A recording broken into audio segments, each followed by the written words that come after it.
तो बच्चों इस वीडियो के अंदर हम करेंगे क्लास 10th के चैप्टर नंबर 4 क्वाड्रेटिक इक्वेशन की एक्सरसाइज 4.2 का क्वेश्चन नंबर 5 और क्वेश्चन नंबर 6। तो क्वेश्चन नंबर 5 में हमें दिया है the altitude of A right triangle is 7 centimetre less than it's base. कोई एक राइट ट्राइंगल है, तो एक राइट ट्राइंगल हम बना लेते हैं। राइट ट्राइंगल वो होता है जिसमें एक एंगल कितने डिग्री का हो, 90 डिग्री का। तो ये एक एंगल बना लिया, इसका ये वाला एंगल मान लिया कितने डिग्री का है, 90 डिग्री। इसका नाम दे देते हैं ABC। उसके बाद इसने कहा है कि इसका जो ऑल्टीट्यूड है, ऑल्टीट्यूड होता है इसका ये वाला, जो हाइट होती है उसी को हम ऑल्टीट्यूड कहते हैं।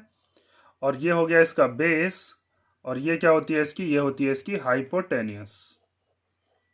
ठीक है। इसने कहा ऑल्टीट्यूड जो है वो 7 सेंटीमीटर कम है बेस से। तो अगर मैं बेस को कुछ मान लेता हूं, जैसे मान लीजिए मैंने बेस मान लिया x, तो ऑल्टीट्यूड कितना होगा, इससे 7 कम, x माइनस 7। ठीक है।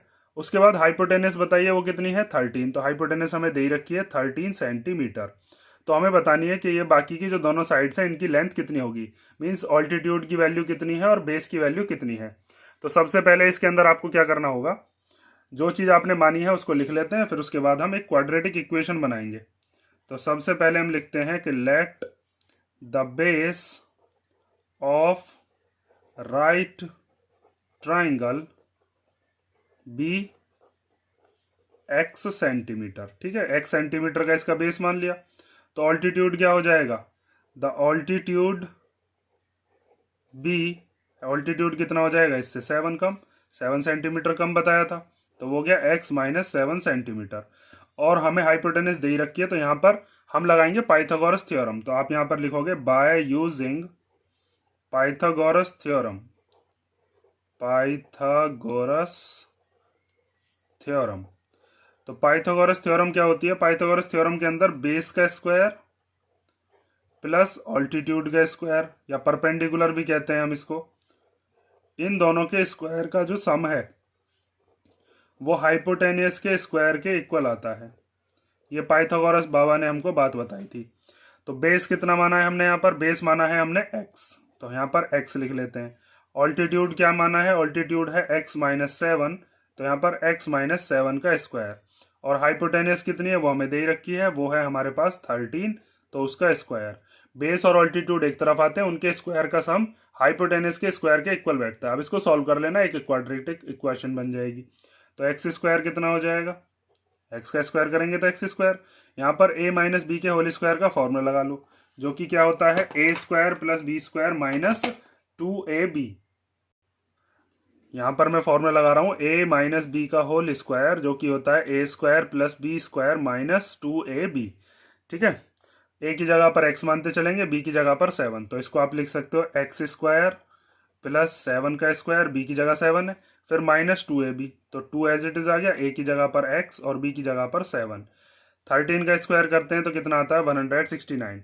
13 का स्क्वायर का मतलब है 13 की मल्टीप्लाई 13 में ही करनी है आपको। तो यहाँ पर ये एक्स स्क्वायर और एक्स स्क्वायर कितना हो गया 2x स्क्वायर, 7 का स्क्वायर करेंगे तो हो जाएगा 49, 2 7 जा 14 और x, तो 14x। और ये 169 भी इधर ले आते हैं, इधर आकर ये हो जाएगा माइनस का और इक्वल टू में 0। अब ये वाला x वाला पहले लिख लेते हैं, 2x स्क्वायर को पहले लिख दिया, उसके बाद आता है x वाला, पहले हमारी पावर 2 वाला, फिर हमारे पास आता है x वाला, फिर उसके बाद कांस्टेंट। तो यहाँ पर लिख दिया 14x, फिर 49 माइनस 169। ये प्लस का है माइनस का, तो प्लस माइनस क्या होते हैं माइनस। तो आपको 169 में से 49 को माइनस कर देना है। माइनस करके कितना आ जाएगा, 9 में से 9 गया तो 0, और 6 में से 4 गया तो 2, और 1 का 1 आ जाएगा, और साइन बढ़ेगा लगेगा। यहाँ पर क्या साइन आएगा, माइनस 169 के आगे वाला। इन तीनों में से कॉमन आ रहा है 2, 2 के टेबल में ये भी आता है, ये भी, और यहाँ पर भी ये इवन नंबर है, तो 2 ले लेते हैं कॉमन। यहाँ पर बचेगा एक्स स्क्वायर, यहाँ पर हो जाएगा 7x, 2 के टेबल में 2 6 12 और 0 एज इट इज। ये 2 चले जाएगा किधर की तरफ, 0 के अपॉन में, तो ये हो जाएगा x square minus 7x minus 60 equal to 0/2। 0 के अपॉन में कुछ भी होता है तो वो खत्म ही हो जाता है, बस 0 ही बचता है। तो ये हमारी एक क्वाड्रेटिक इक्वेशन बन गई, इससे हम x की वैल्यूज को फाइंड आउट कर लेंगे। तो यहाँ पर आपको क्या करना है, मिडिल टर्म स्प्लिट करनी है इस इक्वेशन के अंदर। तो उसके लिए आपको क्या करना होता है, सबसे पहले यहाँ पर कांस्टेंट टर्म है 60, और यहाँ पर एक्स स्क्वायर का कोफिशिएंट कुछ नहीं है तो क्या है 1। तो आपको 60 की और 1 का करना है प्रोडक्ट।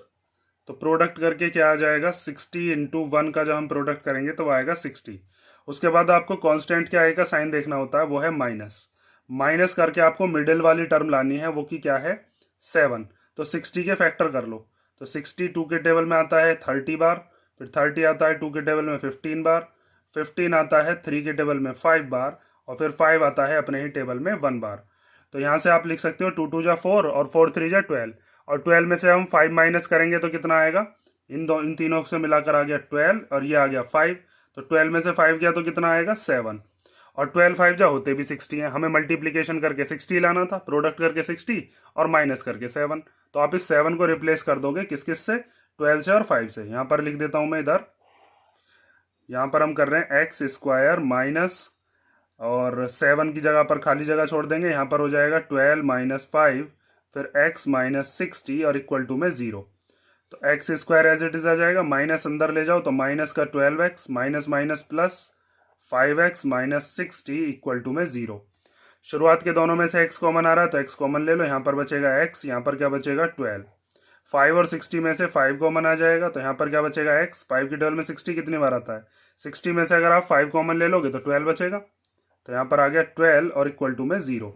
तो x माइनस 12 दोनों में से कॉमन आ रहा है, जो चीज़ कॉमन आती है उसको बस हम एक बार लिख लेते हैं। और यहाँ से जब कॉमन आ जाएगा x माइनस 12 तो क्या बचेगा यहाँ से x, यहाँ से x माइनस 12 कॉमन आने के बाद क्या बचेगा 5 और इक्वल टू में 0। अब आपको एक बार इसको 0 के इक्वल रखना है, एक बार इसको। तो जब हम रखते हैं when x minus 12 equal to 0 तो x की वैल्यू कितनी आ जाएगी प्लस का 12। ठीक है, ये माइनस का 12 0 की तरफ जाकर प्लस का 12 हो गया। और फिर उसके बाद जब हम x प्लस 5 को 0 के इक्वल रखेंगे तो वहाँ से x की वैल्यू कितनी आ जाएगी माइनस का 5। और इसको आप क्या कर दोगे नेगलेक्ट, क्योंकि ट्राइंगल की जो लेंथ्स हैं वो नेगेटिव तो आएंगी नहीं, तो हम इसको क्या कर देंगे नेगलेक्ट। इसके आगे आप लिखोगे कि x equal to minus 5 is neglected because number या फिर length of sides is never negative. ठीक है, तो इसका मतलब हमारे लिए x की वैल्यू सही क्या हो जाएगी, x की सही वैल्यू जो हमारे लिए क्या है 12। तो अब हम यहाँ से बेस और ऑल्टीट्यूड लिखकर बता सकते हैं। तो आप लास्ट में लिख दोगे देयरफॉर बेस, जो कि हमने कितना माना था x, वो कितना आ चुका है, x माना था ना यहाँ पर, बेस कितना आ चुका है वो आ गया 12 सेंटीमीटर। और जो आपने ऑल्टीट्यूड माना था 7 कम, ऑल्टीट्यूड के लिए 7 इसमें से माइनस कर दो 12 में से।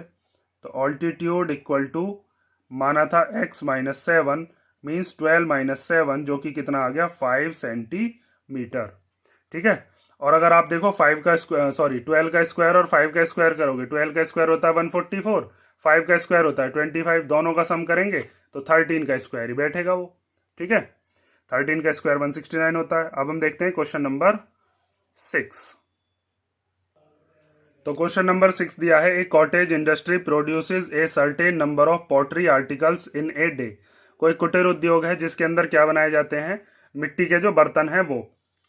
तो एक दिन के अंदर कुछ सर्टेन नंबर वो बना रहे होंगे, वो नंबर हमें अभी पता नहीं है। It was observed on a particular day that the cost of production of each article.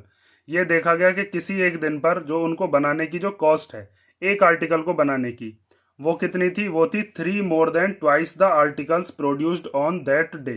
ये जो बात है इस बात को ध्यान से समझ लेना, क्योंकि इसी से ही हमारी इक्वेशन बनेगी। इसने कहा है सबसे पहले हम मान लेते हैं कि कुछ पॉटरी के आर्टिकल्स बनाए थे, तो पहले उनको मान लो कुछ। तो हम मान लेते हैं let the number of pottery articles, तब मैं आपको समझाता हूँ। नंबर ऑफ पॉटरी आर्टिकल्स वो हमने कितने मान लिए x, के उसने कितने आर्टिकल्स बनाए थे या कितने कोई बर्तन बनाए थे, x बनाए थे। तो एक को बनाने पर जो खर्चा आ रहा था, cost of production of each article, cost of production of each article, वो इसने कितना बताया है, वो इसने बताया 3 मोर। 3 मोर मतलब 3 ज्यादा, then twice the number of articles produced on that day, वो भी 3 किससे ज्यादा, जितने भी नंबर ऑफ आर्टिकल बनाए जाएंगे उसके दुगने से। ट्वाइस मतलब क्या है, दुगना, तो इसके दुगने से 3 ज्यादा। तो 3 ज्यादा तो हमने लिख दिया, और उसका दुगना और कर दो। दुगना करने के लिए क्या करते हैं हम, 2 की मल्टीप्लाई। तो कितने आर्टिकल्स बनाए गए थे, x, और एक को बनाने की कॉस्ट कितनी हो गई 3 प्लस 2x। ठीक है, इसी तरीके का क्वेश्चन जो था वो हमने एग्जाम्पल नंबर फर्स्ट का सेकंड पार्ट भी किया था। बस उसके अंदर क्या था, उसके अंदर टॉयज दे रखे थे, उसके अंदर इक्वेशन जो थी वो थोड़ी अलग तरीके से बनी थी, लेकिन था बिल्कुल सेम ही क्वेश्चन। अब उसके बाद क्या करते हैं, हम इन दोनों की कर देंगे मल्टीप्लीकेशन, क्योंकि अगर मान लीजिए आपने आर्टिकल्स बनाए, ये चीज़ ये एग्जाम्पल मैं पहले भी दे चुका हूँ कि अगर मान लीजिए आपने आर्टिकल्स बनाए 10, ठीक है, और एक को बनाने पर खर्चा आया है आपका 50 रुपीज़, तो अगर आप आर्टिकल बनाते हो 10 और एक को बनाने पर 50 रुपये का खर्चा आया, तो टोटल खर्चा कितना हो जाएगा, दोनों की मल्टीप्लाई करके 500 रुपये हो जाएगा। तो ऐसे ही हम क्या करेंगे, इसकी मल्टीप्लीकेशन इसमें कर देंगे, हमें टोटल खर्चा पता चल जाएगा।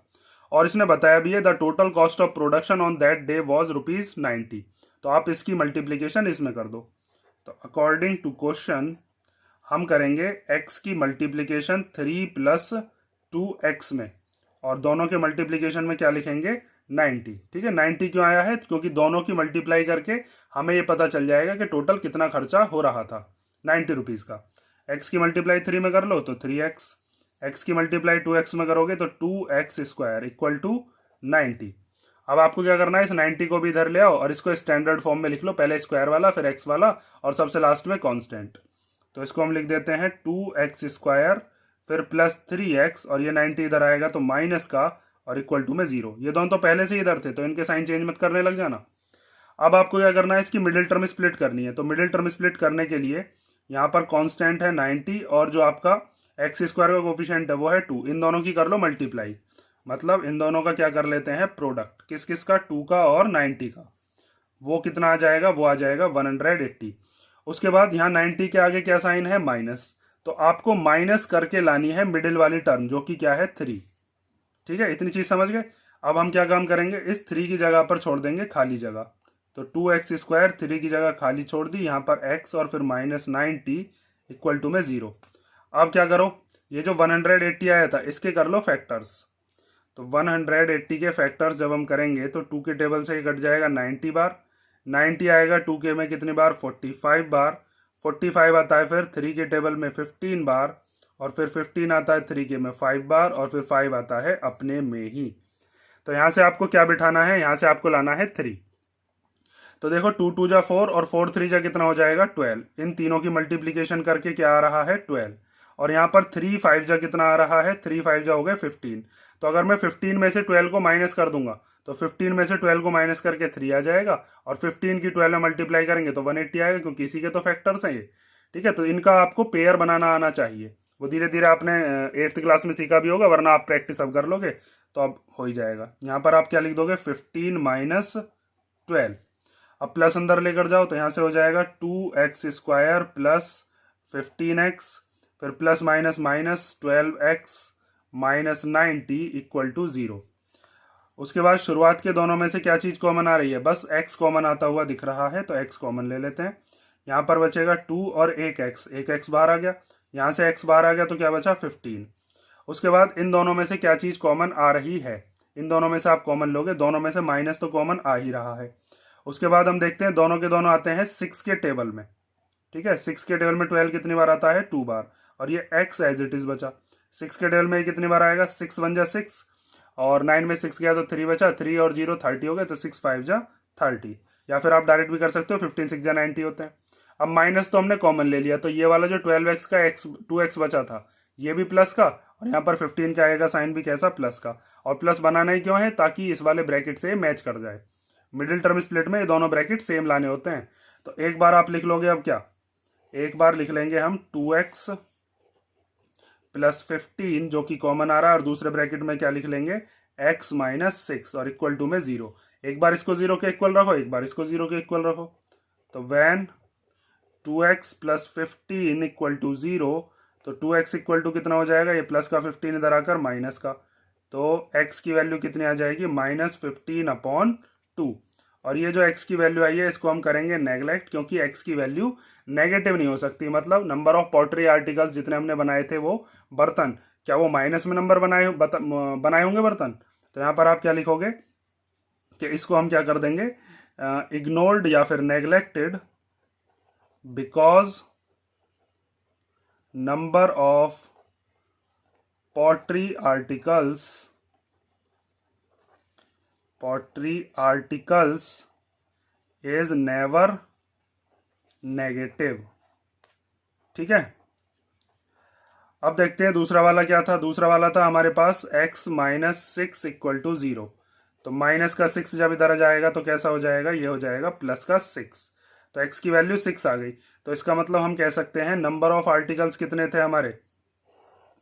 तो यहां पर आप लास्ट में लिख दोगे देयरफॉर नंबर ऑफ आर्टिकल्स, जो कि हमने कितने माने थे x, वो कितने आ गए, वो आ गए 6। मतलब कितने बर्तन बनाए गए हैं, जो मिट्टी के बर्तन हैं वो 6 बनाए गए हैं। और उसके बाद, या चीनी मिट्टी के कहते हैं, जैसे कप प्लेट वगैरह आते हैं हमारे घरों में। और कॉस्ट ऑफ प्रोडक्शन कितनी होगी, एक खिलौने को बनाने में, या खिलौने कह रहा हूँ, एक आर्टिकल को बनाने में कितने का खर्चा आया है, उसके लिए आपको यहाँ पर रख देनी है वैल्यू 3 + 2, और x की जगह पर क्या रख देंगे, x की वैल्यू 6। तो ये हो जाएगा 3 + 2 6 कितना हो जाएगा 12, और 3 + 12 कितना हो जाएगा 15। ठीक है, टोटल कितने आर्टिकल बनाए 6, और एक आर्टिकल को बनाने में कितने का खर्चा आया है 15 रुपीज़ का। और अगर आप 15 6 करोगे भी तो कितना आ जाएगा टोटल खर्चा 90 रुपीज़। यही इसने क्वेश्चन के अंदर बताया भी था, समझ गए ना। और देखो 15 जो है ये 6 के दुगने से 3 ज़्यादा है। 6 का डबल करोगे तो कितना आएगा, 6 का डबल करके आएगा 12, और उसमें 3 प्लस कर देंगे तो 15 आ जाएगा। ठीक है, ये हो गई आपकी एक्सरसाइज 4.2, और नेक्स्ट वीडियो में हम करेंगे 4.3 का इंट्रोडक्शन, उसके एग्जाम्पल्स, और फिर 4.3 और हम करेंगे। ठीक है, इसमें अगर कोई डाउट हो तो आप कमेंट करके पूछ लेना।